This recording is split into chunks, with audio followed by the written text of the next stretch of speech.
Hey there, it's Dusty Thunder again, and I have something different for you today. This is a story that comes from the Best of Redditor updates. What's that, you ask? Here's the description. What happened to people who ask Reddit for advice or help? Did they take Reddit's advice? How did it turn out? Read the best updates by Redditors and find out what happened after their original post. So it's like updates. It's all updates. The name of this post is, My Stepdaughter Wants Her Real Dad to Give Her Away. My stepdaughter will be getting married on August 3rd. The wedding planning has consumed most of her and her mother's life. I say her mother because we aren't married, though we've lived together for 10 years for the past 6 months. My stepdaughter graduated last December from university. I paid for her to go to college, though it was a state school, it still ran $40K. She does not have a job and has been living with us for the duration of her college career and since her graduation. I also bought her a car to get back and forth from school when she finished high school. From time to time, her deadbeat father would pop into her life and she would fawn all over him. Although he has not contributed a cent to her education or paid any child support, though that is my girlfriend's fault, as child support was not part of the settlement. She still loves him and wants him in her life. He stays long enough to break her heart by skipping town and breaking some promise that he made to her. The wedding venue holds 250 people max. I gave them a list of 20 people that I wanted invited, since I was paying for everything. They told me that was no problem and they'd take care of it. So I let these people know they'd be getting an invite and they should save the date.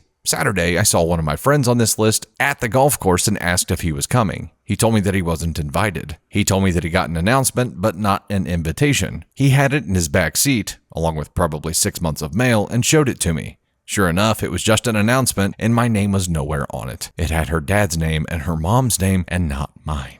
This led to a pretty big fight with girlfriend as I found out that none of my list of 20 made the cut for the final guest list because 250 people is very tight. I was pissed, but not a hell of a lot I could do because the important people in my life had already been offended. My girlfriend said, if some people didn't RSVP, yes, I might be able to get a couple people in. But that is an ultimate slap in the face, in my opinion. So I was boiling on Saturday. Yesterday, we had a Sunday dinner with the future in-laws family and us and a surprise guest. The real dad. At this little dinner, my stepdaughter announced that her real dad was going to be able to make it to her wedding and that now he'd be able to give her away.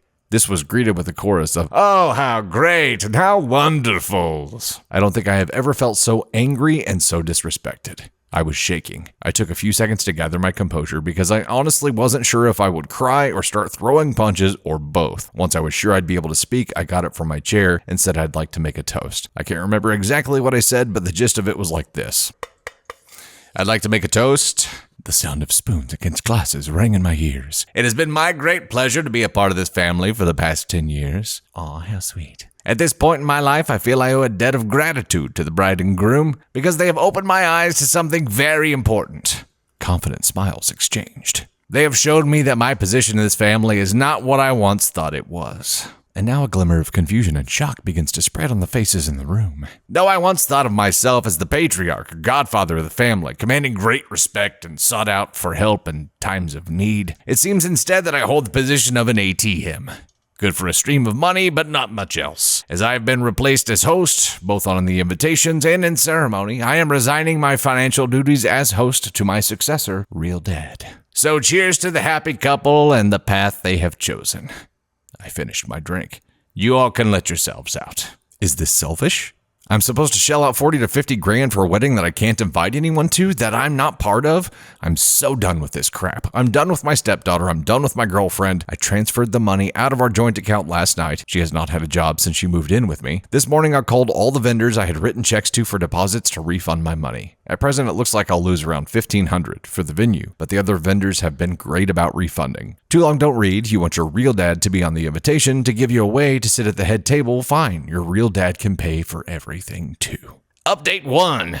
Oh snap. The immediate aftermath was tantrum, and people sitting there mumbling while not actually saying anything to me, but to each other. After much yelling with a girlfriend about me being selfish, I spent the night in my home office and no one knocked on my door, not once. Today's aftermath is kind of depressing for me. Girlfriend brought me bride's wedding planner to show me how much work I was ruining. I thumbed through it, found a page in the music section for father-daughter dances. All of the songs were catered to Real Dad's taste, so I thought they were just being disrespectful. But now I'm feeling like they never really gave a crap at all, especially since the menu included 2 ingredients I'm allergic to that actually made me laugh. Either way, I'm glad to be done. Returned the planner and asked her when she and bride could move out. Also, I never promised to pay for the wedding. I offered them to use my home when they were sure it was going to be small, but other than that, all I've heard is how it's the bride's family that should pay, so let it be the bride's family then, aka not me. Final update. Girlfriend and bride are now moved out. They are moving in with the groom. It was very hard not to be petty with some of the belongings they took with him, but it's done and I switched out the locks and now it's time for a brew. I can't believe how popular this story got, but I feel good to be given support by so many. If I find out what happens with the wedding, I will let you know, but I can't guarantee that I will put in the effort to find out. From what I've heard, they are trying to scale things back and get his parents to help out. Girlfriend burned bridges when I found out she tried to write herself a check on our joint account the day after the unpleasantness. By then I had already moved on, so I guess I'm a bigger ass than her, but I could feel it coming. That's all. Thanks. So, wow.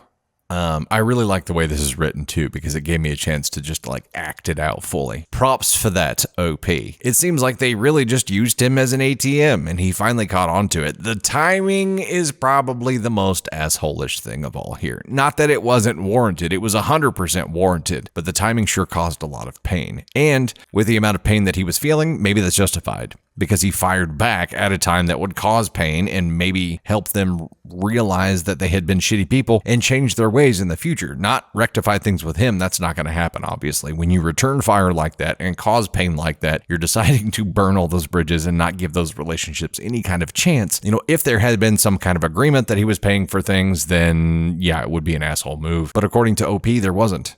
They just assumed that he was going to pay for everything and started racking up the bills and asking him to pay them, and he was doing it. The only part about this that I don't like in the relation to our normal approach on solutions here was that if he was going to provide any kind of path to a solution here would be to have the conversations and say, look, this is where I'm headed. This is what I'm feeling. This is what needs to change to avoid getting to that point, and give his girlfriend at least a chance to change things. It doesn't seem like any of that happened at all. It seems like he just kind of kept quiet. Did he say something? Let me go back and skim real quick. Nah, the guest list thing, that was really the beginning of him starting to speak up. And that was it. So he never spoke up. He spoke up about his guest list, but other than that, there was a similar story here where it was a female OP whose husband, they were married, and his kids were basically bleeding her dry and just using her as an ATM. Her Reddit post was before she had done anything about it. It was basically, I feel like they're using me as an ATM. They're just bleeding me dry, but giving me no respect here at all. She ended up basically being the wedding planner for her story too, worked the whole wedding and never got any recognition or thanks or anything, and they just treated her like crap. She did her Reddit post, we did a video on it, and later actually heard from the OP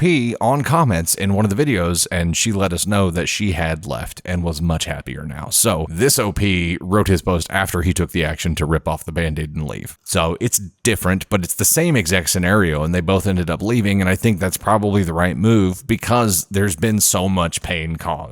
How are you ever going to get over that? Even if you find a solution path for this one situation, changing all of their behaviors to treat you differently and begin respecting you is going to take a whole lot of work. And he wasn't willing to do that. He had had enough, so said screw it. There are some things in here that could easily be asshole things, the way that it was done, but I think given the amount of disrespect that they had shown him, it was warranted. However, let me know what you think. I am eager to hear.